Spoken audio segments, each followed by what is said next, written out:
What the city is talking about. The news that impacts you. Welcome to the Montreal Now podcast.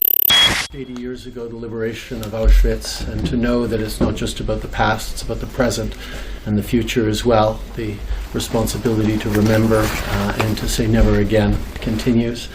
Thank you, Anjay, for hosting all of us here in this important moment, and I look forward to talking with you about what's going on in the world and all the work that we can continue to do together, my friend. That is Canadian Prime Minister Justin Trudeau in Poland with many, many world dignitaries today, marking the 80th anniversary of the liberation of the Auschwitz concentration camp, which murdered over 1 million people on this day 80 years ago. And it's worth noting as well, 56 survivors gathered there today under a huge tent. Now, the last time they had a ceremony here was 5 years ago for its 75th. There were 200 survivors there. That number continues to dwindle, obviously. Even children who were back then in that camp are now in their 80s, and the ones who survived, many of them there today, as I said. So we thought to put this in perspective, Rachel Gropper, who's co-president of the Montreal Holocaust Museum and a Holocaust survivor, just to fill us in exactly on the events of the day and her memories looking back to a very terrible time in world history, man's inhumanity to man. Rachel Gropper's on the line. Thanks so much for being here.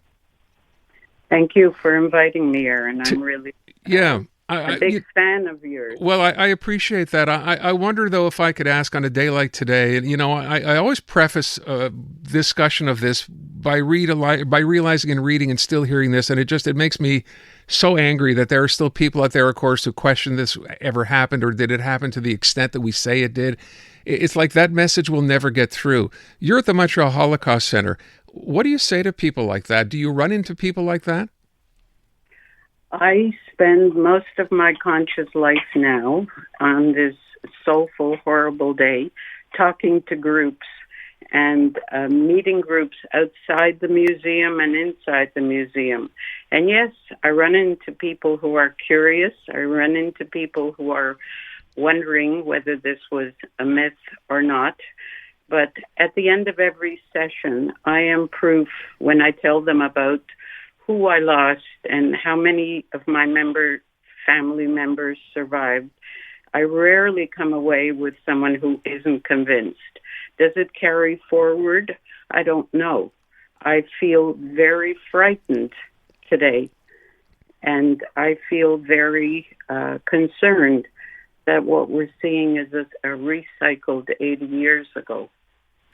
Yeah, there's, as I mentioned, of course, the fact that there are fewer and fewer people, survivors, who in 5 years from now, at the next anniversary, you wonder will still be alive to be able to be there and mark that day. But your family as well, Holocaust survivor, what was your story, Rachel?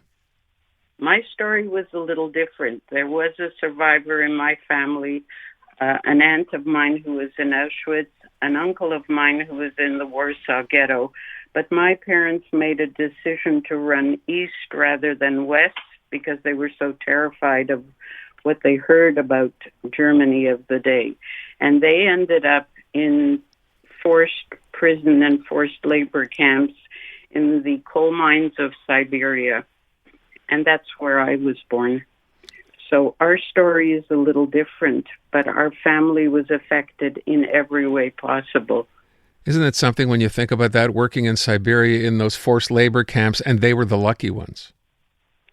We were blessed in that an open car transport of 100 children had 10 survivors, and I was one of the 10. I wonder when you talk about going to schools, you're dealing with young children, I guess, right? As you're talking about this with adolescents? No, I go into colleges, I go to universities, I go to community centers, and the youngest of the children would probably be grade 7. Okay. And when what message do you deliver to them? I mean, typically, because I'm wondering how it starts. I tell them my story, and the message I deliver is that they must listen to people. They must be able to accept different perspectives, and they cannot hate. If anything I can do as a lifetime educator, if there's the most minimal thing. It's to convince people to understand each other, to look at each other, to avoid the bullying, especially when I go into the younger high school classes, and to look at each other with an openness and understanding. I don't have much in the way of weapons except my story and my capacity to tell it. And what's the reaction typically when you tell your story? I mean, I ask you, you obviously hear people, as I said, who still don't necessarily believe this story, which is in and of itself mind-boggling to me. But when you talk to these young people, what is their reaction typically? Their reaction is usually concern and awe. They ask me questions about my family, and I guess they want to know whether the story I told is really true. I showed them old photographs, so it's not just the telling of it. And I've never left a room, never. And there have been anywhere from 25 to 200 people or 400 people without people coming over to me to say, oh my goodness, I'm so glad you told me that. I didn't know it and I didn't understand it. My greatest wish would be that the Holocaust education be mandated in Quebec. And that would certainly help in an understanding. That would also, of course, implies the training of people to be able to tell it and to educate classes. I've heard people call for that as well, not just here, but in other public institutions as well. Have you had any discussions with the government or educators on this idea? I personally have not, but it's certainly something we propose every time we meet with government officials. To my regret, having been in the classroom and in administration for many, many years, the part of World War II that's taught usually happens at the end of the school year. And at that point, everybody's thinking about summer vacation. Yeah. And it cuts short the opportunity to really tell it. There are so many wonderful educational tools now that can be used in films and stories. The Shoah Foundation and Spielberg's commitment to recording survivors makes these stories available.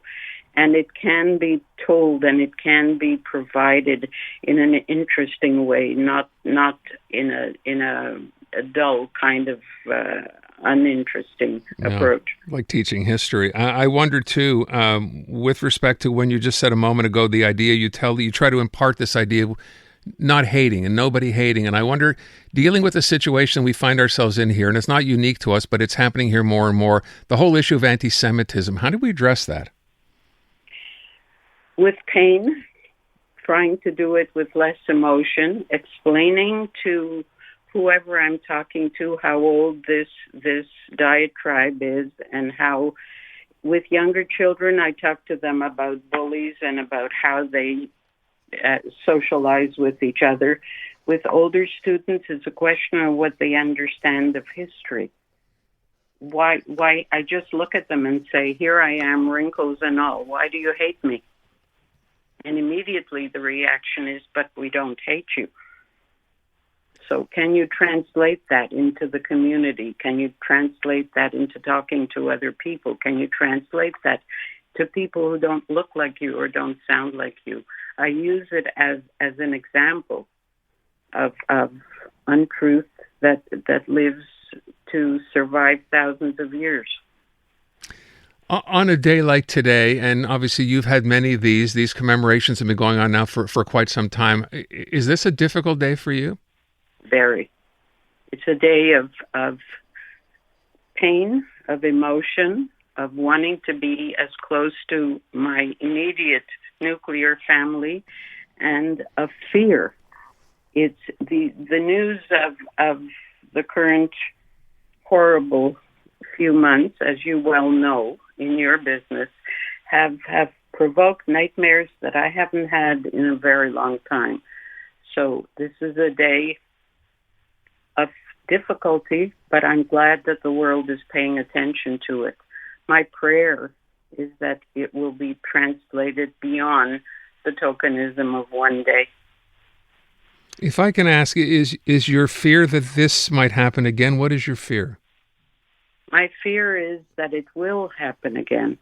My fear is the world swinging to the right, and the kind of news and press that I see I've lived my whole life in academic institutions, and I've seen this year as a real upset to me as a part of it, and in the way that students have been dealt with.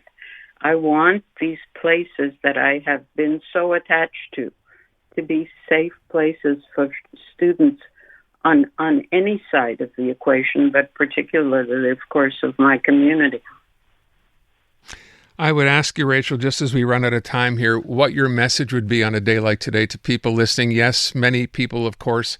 I'm the, survivor of a Holocaust survivor. I'm the son of a Holocaust survivor. I remember hearing stories from my mother about how horrible things were. And I think some people have trouble wrapping their head around the fact that this could have actually really even happened when, of course, it did. So what's your message to people out there on a day like today? My message is to know about it, to understand it, and to pray that we are all the same species and we need to find some way to understand each other and to communicate with each other. If you don't know about it, come to our museum and see what the story is about. If you have other ways to learn about it, please go for it. But don't hate. Don't hate. It has never. The motto of my life, Aaron, is that man is the only animal that blushes and the only one that has reason to. I'm the product of that. We'll leave it there. Rachel, thank you so much for taking the time today. It's a pleasure speaking to you. And to you, Aaron. Thanks so much. Rachel Gropper, co-president of the Montreal Holocaust Museum and a Holocaust survivor. I will just add to this, as I said off the top of the show, for those of you who are wondering and want to know more, I read a book, my mother gave me this book, simply called Treblinka. For those who don't know, Treblinka was another concentration camp, smaller actually than Auschwitz, but per capita murdered more people, more Jews, than any other concentration camp. As I said, the book is called Treblinka. It's not an easy read, I will tell you that right off the top. It's gut-wrenching, but if you want to know what's going on or what happened, the author's name is Jean-Francois Steiner, and I'm sure you can still find it. The very latest news, reported and discussed. Welcome back to Montreal Now on CJAD 800. Time to check in with Chris Dimakos, our CJAD 800 legal contributor, with a very timely story today, and hopefully some good advice for those of you listening as well who are having some issues as far as snow and ice and potholes and all that kind of stuff. So, Chris, here's the interesting part. You mentioned claims against the city for damages due to careless snow removal have gone up significantly in 2024. So I guess the first thing we need to define is what's careless snow removal versus regular snow removal? Well, anytime you have damages to property, if you're not just removing snow, but you're removing doors and fences and you're taking a whole bunch of stuff with you, that would be classified as careless snow removal. When you have other things in the plow other than just snow, anytime there's any other objects that are in that plow other than snow, most likely it's going to be deemed as careless. So those claims have gone up. The payouts, like you mentioned, are in the hundreds of thousands. But that's not to mention, they don't pay everything out. They just pay out a percentage. So I would say the claims are probably over $1 million over the last couple of years, given how many people have suffered damage to their property as a result of the snow removal process. So you mentioned cars, for example. So city's going to go clean, put this plows out. They put signs up, and the signs say get off the street. Then the city comes by and cleans. Your car somehow gets dinged. Is that your fault? You've been warned. So how does that work?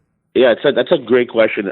Many times there's been snow removal companies that have said the person wasn't parked properly, and that's not. Sometimes, depending on the facts of the case, sometimes that would be enough for snow removal to say, I ended up hitting the car. I did the best that I could to avoid it, but it was impossible to.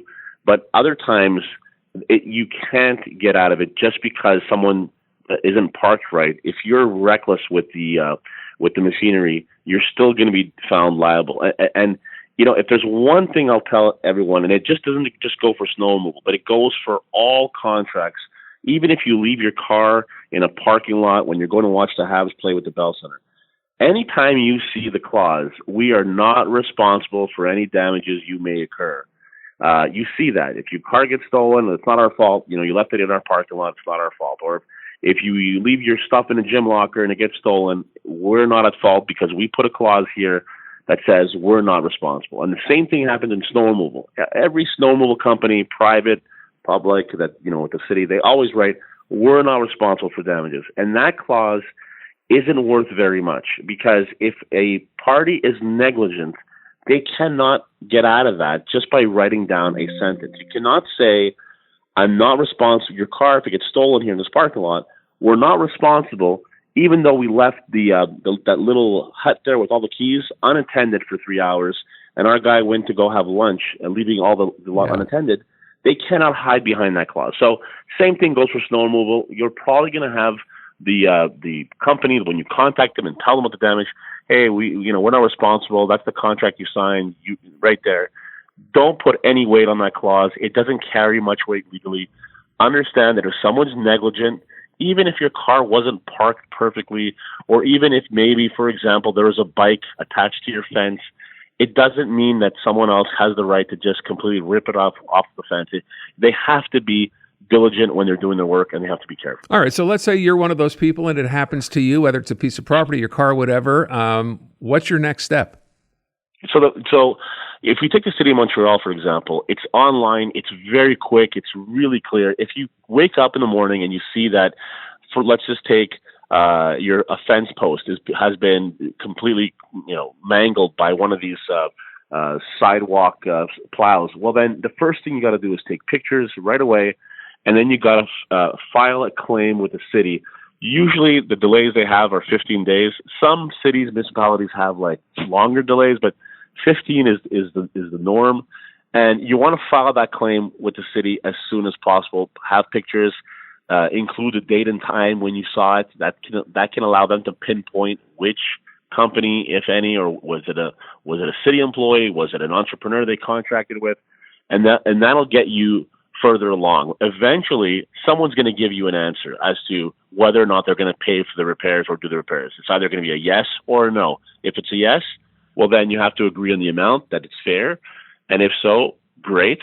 And if it's a no, well, then the next step would be to go to small claims court and get your money back there. And believe it or not, the success rate is pretty high for citizens who have refused to take no for an answer and gone ahead and filed a claim in small claims court. It takes long. I'm not going to say no. It could take up to a year. Yes, it takes time out of your day, but you end up getting what's rightfully yours, which is the compensation that you deserve. So 2 questions. Number one, you said, you go to the city's website, which is pretty efficient. Let's say it was a private contractor, someone, and not the city itself. They would let you know that? Right. Yeah. And not only would they let you know that, they would actually forward the claim to the private contractors. And, the thing about private contractors is the majority of the claims are against private contractors through the city, the one the city's hired. And what they want to do is they want to have retention. They want to get that contract again next year when it's up for bidding. So it's not like they're just going to, they shouldn't anyways. They shouldn't just disregard it. If they want to stay in the running for that bid next year or the year after, whenever the contract's up, they usually take the time to deal with the claim. All right. So now, beyond property damage, what about in a situation where, let's say you slip on a sidewalk that hasn't been properly salted or cleaned by the city at all? Then what do? Same process, go back to the city? Yeah, and this is a little bit different because the delay here is much longer. You have, up until 3 years when it comes to physical injury. And the thing with the city, if I look back 30 or 40 years, it was pretty hard to get the city on the hook for a sidewalk that wasn't salted in time.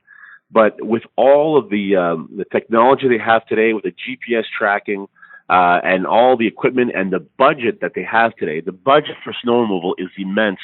The courts have not been so forgiving with the city. So, we used to talk about 3 weeks or 2 weeks or 1 week, or now I can tell you it could be just a day or two. If the city doesn't salt or clear a sidewalk that's on their route that's supposed to get done, usually within the day or two, well, then the city runs the risk of being found to be negligent. So I could tell you that the icy sidewalk claims and slip claims, those are up a lot, and the courts are being a lot more strict when it comes to the city being able to prove that they did everything they could to keep that sidewalk clear. So the last question would be, in case of a personal injury, now the equivalent of getting, I guess, a picture of your car being damaged, you need a doctor's note. What do you need to prove that you were injured?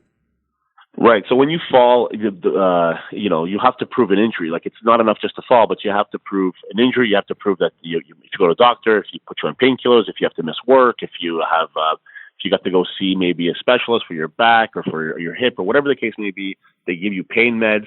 All of these things can be quantified in terms of monetary damages. Now, there's some that are much more serious.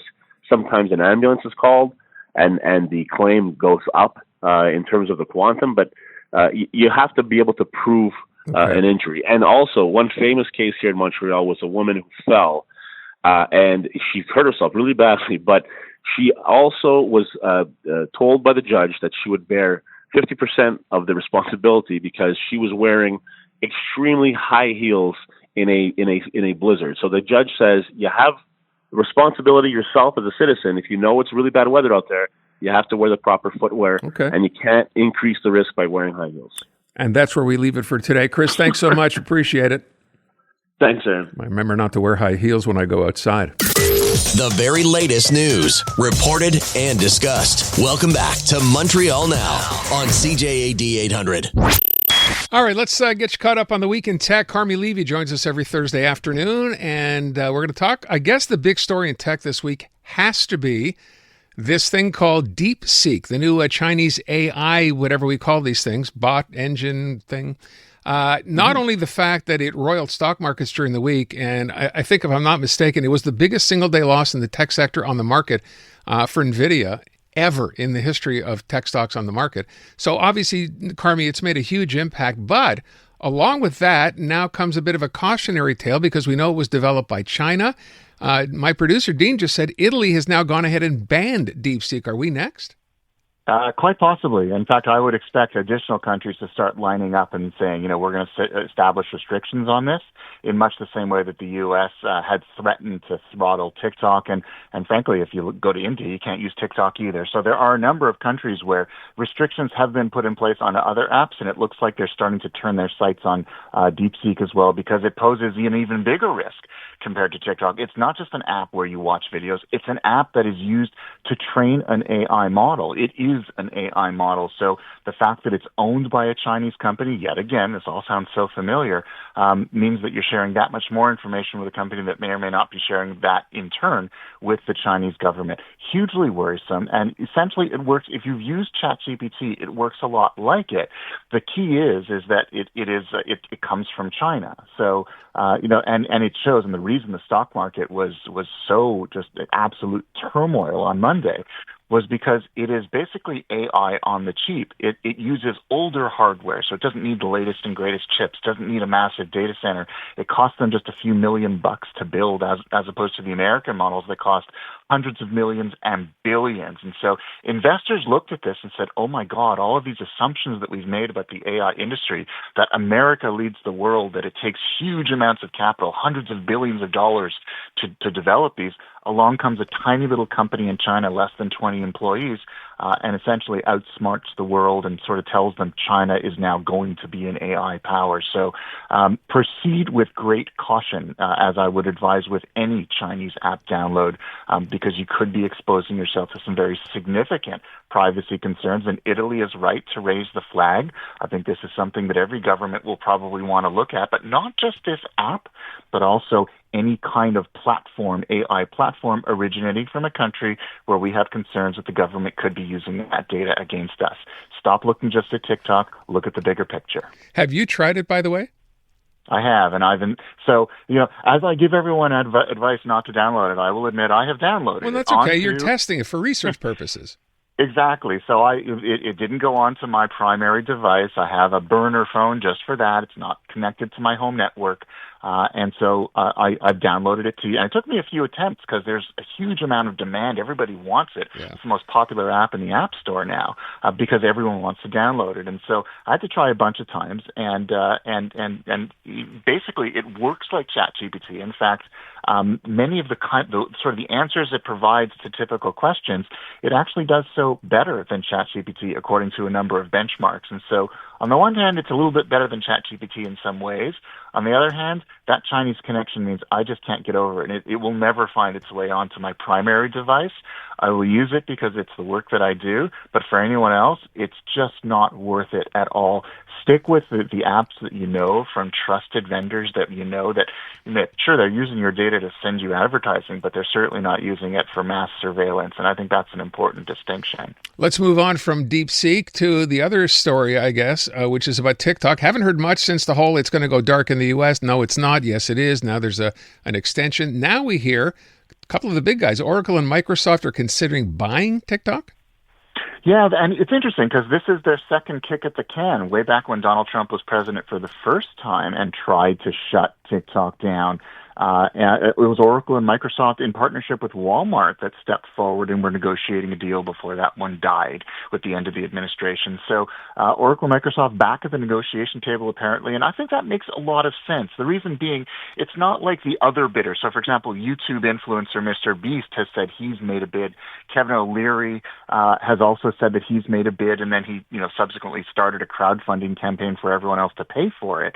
But those aren't serious bids. They don't have the technological background to manage a company like TikTok, whereas Oracle already is. They run TikTok's cloud services, all of that back-end stuff that makes those videos run as they do. It's Oracle that does it, and Microsoft certainly has the technological capability, the engineering chops to build a new algorithm. So between those two companies, they have the financial means, but they also have the technical means. And so in terms of who's interested in buying it and who's at the top of the list, I would put those two companies right at the top of the list right now. All right. And since we're speaking TikTok, I have no idea what this story is about. You have a headline that says iPhones with TikTok installed are being offered on eBay for, wait for it, $50,000. What is this about? And so when TikTok went down in the U.S. for about 12 hours a couple of weeks ago, just as the Biden administration was ending and the Trump administration was coming in on Inauguration Day, an interesting thing happened. When the app got turned back on in the U.S., it still stayed off the App Store. So even today, if you're in the U.S., and you have a phone, if you already have TikTok on it, you're fine. You can use it as you always have. But if you didn't have it, let's say you bought a new phone and you go to download all your new apps, well, you can't download it from the App Store because it's just not there. Both Apple and Google say they will wait until they are sure they're not going to get sued before they put it back on. So that's ignited a huge market. There are thousands of listings on eBay, Facebook Marketplace, and other marketplace-type apps for phones that have TikTok preloaded with them. So if you have a new phone and it doesn't have TikTok on it and you really got to get your fix, you can spend a few $100s, a few $1,000s, or even in this one case, up to $50,000 to buy somebody's old phone with TikTok on it. And that sounds like fun, but this is one of those be really careful what you wish for moments, because we all know what's the only thing you need to do before you sell your phone to anyone else is wipe it back to factory settings. Never sell a phone with your stuff on it. That's the best way to get cyber attacked. And so, basically what people are doing is they're not wiping their phones. They're violating eBay's rules, and they're putting themselves at incredible security risk because whoever buys their phone now might have a way to log into their accounts, into their and all that. Okay. So be super careful. Never do that. And it doesn't really apply here in Canada because we still have access to it in the App Store, but something to consider if that ever happens here, never ever buy a phone with preloaded apps. Always fresh, always wipe back to factory. Asking a question for a friend, Carmi. Let's say this person has an iPhone that they don't use, but it has TikTok on it. Could that friend then put that phone up on eBay with TikTok installed on it and sell it to someone in the U.S. who could then get on TikTok? Yes, they could. And it would likely still work. And again, it's one of those your mileage may vary because they'll have to sign in using their account, of course. You'll need to make sure that you have wiped out any authentication information. So your username, your password, you're going to have to go through not just the TikTok app, but every other app on the phone to make sure that they can't sign in as you. Probably want to delete all the other apps on the phone too, but again, that's not a very safe thing to do because it's way too easy. Even if they're your friend, it still puts you in very serious peril. But wait, again, asking for my friend, if you were to wipe your phone, just like you were going to sell it or give it to someone, so all your information was gone, and could you then add TikTok and then sell the phone? You could, but in order to do that, you would still have to So, for example, let's say I had an iPhone. If I wipe it back to factory, before I can install any apps, I have to set up an Apple ID. I have to set up a whole bunch of things that can still be traced back to me. So there's no way to be completely clean about this. You're still incurring risk. It's still not worth it. Even for a few $100 or whatever you might be able to get, or even if you're giving it to a trusted friend, I would still worry about a phone like that in someone else's hands. It's like a bomb waiting to go off. Just finished spending my $50,000. Okay.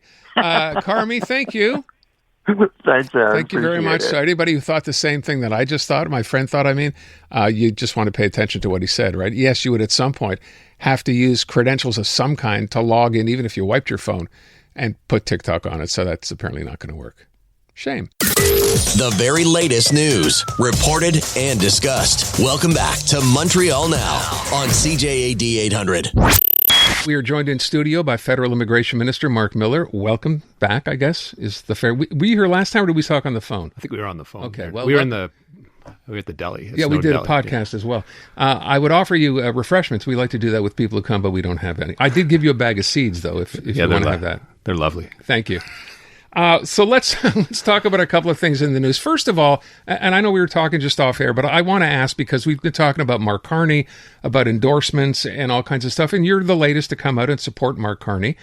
I find this interesting, and I think I was saying to you, it seems almost like he's being anointed, by all the other Liberals who've been around for a while, Justin Trudeau's, close friends, or, people in caucus who've been there for a long time.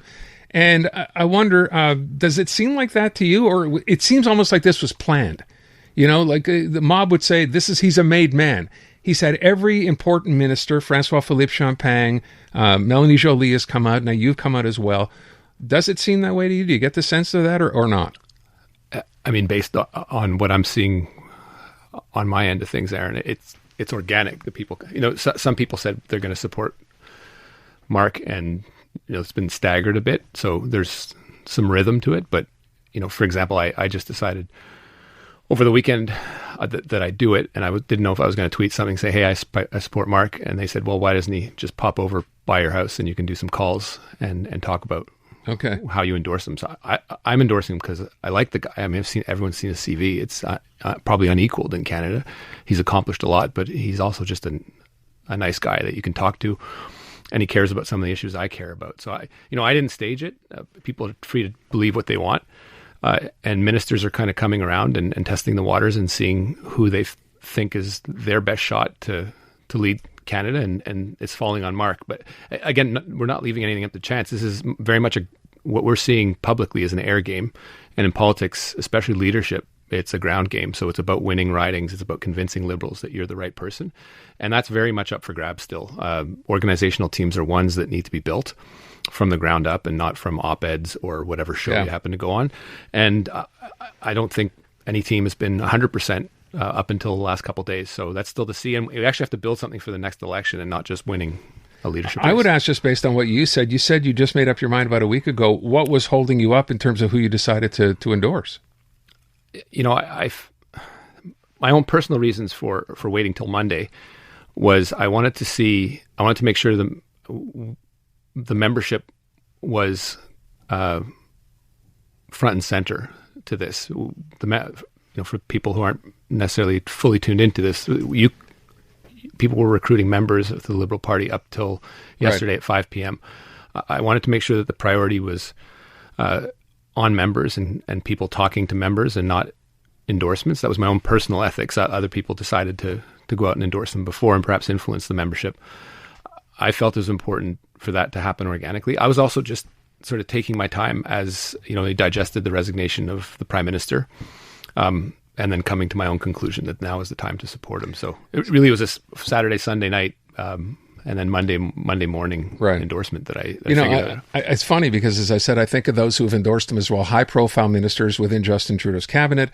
And then it was interesting, Chrystia Freeland, I guess this would have been end of last week, tweeting out Mark Carney suggesting that it was, her words, the Ottawa establishment behind him, which when you look at it, it's funny, first of all, that Chrystia Freeland would say the Ottawa establishment when she, of course, has been a minister by Justin Trudeau's side for the last 10 years. But then you look at the names, and in a sense, it is the Ottawa establishment. Does that help or hurt, do you think, necessarily for someone like him? Yeah, I've never been in a cabinet meeting with Mark Carney. And I think that sort of talk is a bit silly. The focus needs to be on Liberals and on Canadians. I'm feeling a buzz in and around Mark Carney's campaign. I think it's real. Is it ephemeral? I don't know. I think we need to maintain that momentum. Heaven knows we haven't had much momentum as a Liberal Party over the last 4 months, and I think we've been largely doing it to ourselves. That's fair to say, yeah. Well, with the infighting, I think that's well deserved. Mark Carney's a breath of fresh air. He may not appear to be from the outside, but he certainly has never been around the cabinet table with me before. I had the chance to go over and talk to him and have a good chat with him about what his priorities are and how they match with mine. Continued reforms on immigration, which I think are important to the future of the country. Reconciliation with Indigenous peoples, which has been a large priority of my cabinet files that I've had the honor of having. And he's largely on the same page, as well as his care for the environment. I think that is something that that I feel he's our best shot at beating Pierre Poilievre on, and I think that's why I decided to make that choice. So let me ask a couple of things within the Liberal framework here. We spent some time talking about today about Chandra Arya and this whole idea that he's basically been told, despite putting up his deposit and getting people to sign, we're not interested in having you run. What is this about? Because there was no official reason given by the party. Do you know? I don't know the reasons for it. Certainly, from my perspective, he seemed to have a sort of callous disregard for the French language and, by extension, Quebecers. So I was very skeptical as to his candidacy. I've had interactions with him in caucus rather, not too many, but I actually don't know the reasons for why he was red lit. I will tell you, the people who called and people were interested are like, why don't they just tell us why the reasons or what the reasons were? I think it was pretty obvious when Melanie Joly said, hey, I'm a French Canadian, you have to speak French. We're a bilingual party. We're the party of a bilingual Canada, but no reason specifically given. Is there likely to be a reason given? I suspect it'll come out one way or another, Aaron, but I actually just don't know it at this time. Let's talk immigration. One of the other candidates came out. I don't know if we have the clip here or not. I'm trying to remember now because I'm going to casually forget her name. Who's the other female running for leadership of the Liberal Party? Ruby Dalla. Ruby Dalla. I think she's a former MP. Okay. So did you hear what she had to say about immigration today? I saw something on Twitter. Well, you're going to hear it now. Do we have this? Okay. We're going to get this for you. And I want you to hear what she had to say. This is your file. And to have someone from within the party suggest this, I'm sure you'll have a reaction to this. Take a listen to this. There are over 500,000 illegal immigrants in Canada. This is unacceptable. As the daughter of immigrant parents, I know firsthand that immigrants have helped build our great country. But we must clamp down on human trafficking and those that are here illegally. As your Prime Minister, I promise you, I will deport every illegal immigrant in Canada. Canada's comeback starts now. If I didn't know better, I thought she's running on the Trump ticket. So what do you make of that? That's someone within the Liberal Party wants to be leader of the party. I mean, it sounds like something we're hearing from our friends in the South. Look, there are people that come regularly to this country. They've done so over decades, and some would argue centuries. There are a number of people that, for a lot of reasons, perhaps should be Canadians, but aren't. Their papers aren't in order. To paint them with the same brush, I think, betrays something that I think is unfortunate in that person's heart. But again, I think this is being done for political reasons to whip anti-immigrant sentiment up. And the problem with this type of rhetoric is that it paints all types of immigrants, whether they're here regularly or whether they've just arrived. Some perhaps have an accent, look different than me. And I think it's unfortunate because it creates that license to pick on immigrants. People that are here and have come in an irregular fashion should not do so. To the extent you've been here for a long period of time, have integrated, have kids here, I think it would sort of be heartless to, in one fell swoop, say, get out of this country. I think that's a lot of the anguish that we're hearing in the U.S. It is true at the same time that if you're going to have a robust immigration system, there needs to be the ability to deport people that are not entitled to be here in this country. And indeed, we've deported a large number of people over the last years, but those are people who have had due process, that have been adjudicated properly and are not entitled to stay here. And in order to have a robust immigration system, you have to be able to have consequences that attach to it. And that means removing people. And sometimes it's voluntary, and sometimes we have to actually send people abroad. And that's happening. Perhaps people say not fast enough, but certainly the Canada Border Service Agency over the last year and over my tenure has been quite diligent in removing people that aren't entitled to be here. But to talk about people in the millions and to speculate like that, I think is highly careless. And I think everyone sees what's going on in that type of rhetoric. I'm not sure if I read or not that, with respect to people who are here, and we've been asking them voluntarily, right, to some degree, if you're not here legally, please, you should be leaving the country, right? But there are fewer and fewer people working within the government immigration to process those kinds of files, or they're not. So, I mean, you're handcuffed in a sense, are you not? Yeah, look, the removals of people is done by the Canada Border Service agencies, so by public safety. The recent cuts that I put through the immigration system are ones that are the result of its large growth over the last 4 or 5 years, and brings us back down to 2019 or in and around pre-pandemic levels. They made sense because we have a number of programs that are sunsetting, the welcoming of Ukrainians, for example, the welcome of Afghanis, and a lot of people that are on term contracts and people that were not necessarily entitled to continue anyway.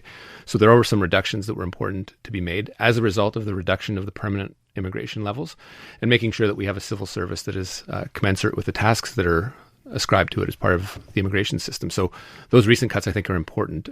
They will not affect processing times. And a lot of the people that are not being asked to continue are people that were on term contracts, or people that will perhaps age out or go into other departments. But they are difficult decisions to be made because there's an individual behind each firing or each contract that comes to an end. But it is responsible, and I do bear the ultimate responsibility at the end of the day for the size of the department that I manage. I also read this the other week. We have universities now, because of what's happened with respect to students who are in this country, and now by virtue of the new rules that are in place, I'm not sure which university it was, saying they're now going to lose $20 or $30 million, have to cut programs, have to cut staff just because of this. It's kind of like come back to bite you in the backside, in a sense, for trying to do the right thing. Yeah, when it comes to international students that have come in large amounts over the last few years, it's been clear to me that colleges and universities have taken advantage of an ecosystem of unlimited supply, and it's focused more on quantity than quality. And what the reforms that I put into place were extremely important, and it's reduced the number of visas that have been issued by like 35 to 45%, if you trust the statistics that are coming in and are still fresh. But they were important, and they do have an impact on the financing of universities. But the universities and colleges also have the responsibility to make sure that they're using the funds that they're getting from these folks wisely, and are going out and recruiting the right type of student to come to Canada. We have a world-class education system. A lot of the people coming to Canada were not necessarily coming in for the education, but for the prospect of permanent residency and citizenship. So this wasn't a backdoor way of becoming a Canadian citizen. Making sure that hope matches what the reality is part of my job, Aaron. And again, as the federal government, my job is not to finance universities and colleges. There's a big discussion to be had in this country about how universities, colleges get funded, and the historic underfunding that provinces have been doing towards them. And it's unfair to an education system that does brag about being one of the top in the world, and still is. But it's something that has to be done responsibly, and not on the backs of international students that pay 4 times what my kids pay. The very latest news, reported and discussed. Welcome back to Montreal Now on CJAD 800. We are in conversation with Federal Immigration Minister Marc Miller, talking about a lot of things. Immigration's your bailiwick, so you need to know, of course, today that for whatever reason, first of all, the National Assembly began, of course, after the winter break, first session today.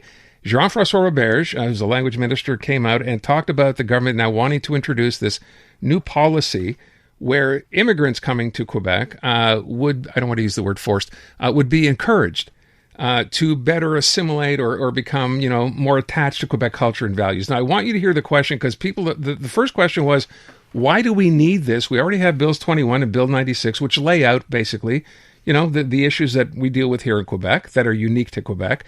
But then this question came up.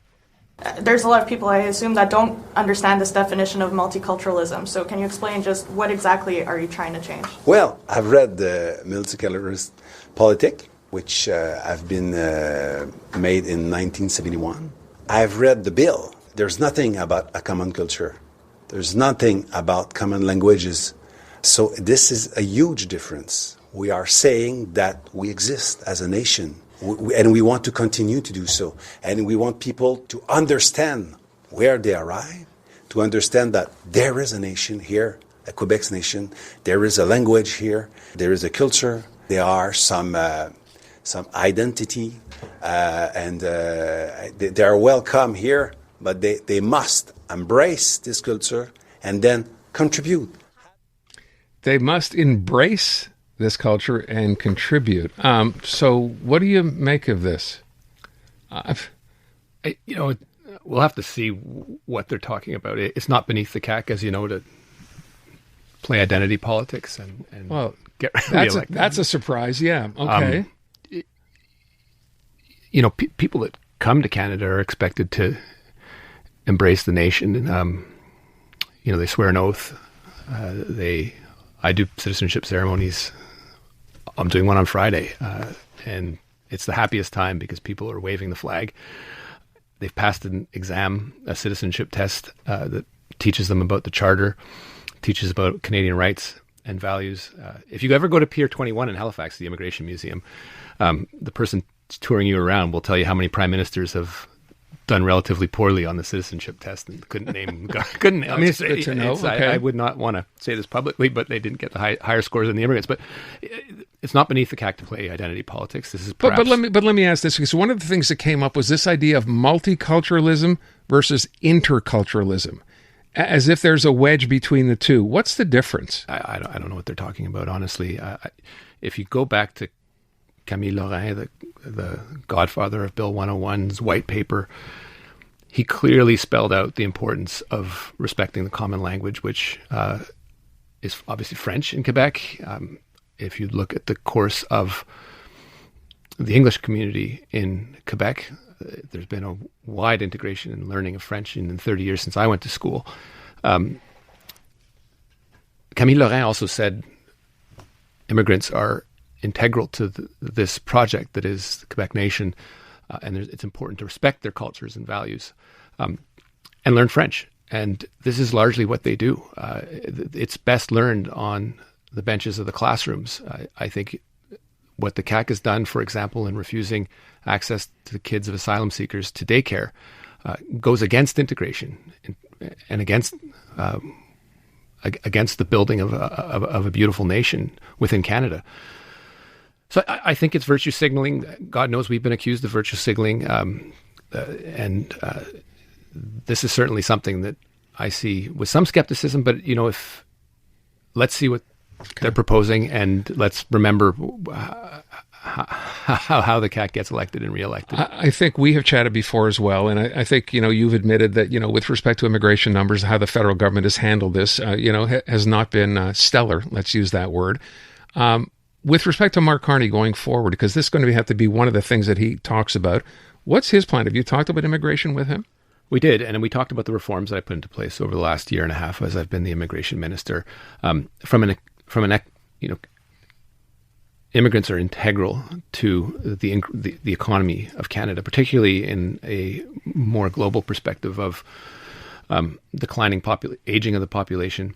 The reforms that we've made as a government, whether you like them or not, have made the workforce younger. That's undeniable. The Bank of Canada has said so. The IMF has said so. It's come with some challenges. The impact of the large volume on elements of affordability, not the sole cause, as some people would say, including the Premier. But they've had an impact. The reforms to tailor this and to taper it over the last year and a half, I think, are very important, particularly when it comes to international students and temporary residents. But they have to be done with dignity and humanity and without accusing immigrants of all sorts of ills, because they're so important to the wealth that we have as a nation in Canada, and we need to respect them. But there are limits to Canada's capacity to accept people and the volumes that we've been doing, and that's just reality. But we can't demonize them, and I think that's kind of the debate that we're in. I don't want to use them as a political and electoral wedge. But it's no doubt that immigration will be a top issue over the next campaign. It certainly has been in the prior ones. And Mark Carney has seen the importance, and economists do this, and it's sort of misunderstood at times, but they do look at the increase in the population and its impact on the economy, the impact on the setting of rates by the Bank of Canada, which is so important to the mortgages that we all have. And the tapering of that population that we've done as a part of my reforms is really important, and Mark Carney's behind that. I think he believes in responsible immigration, and I certainly do. And I needed that satisfaction before I put my weight behind him. We're out of time. I wish we had more time. I thank you so much for coming by. Yeah, anytime, Aaron. It's always good to see you. This has been the Montreal Now podcast. Listen live on your radio weekday afternoons from 2 to 6 on CJAD 800 or through the iHeartRadio app.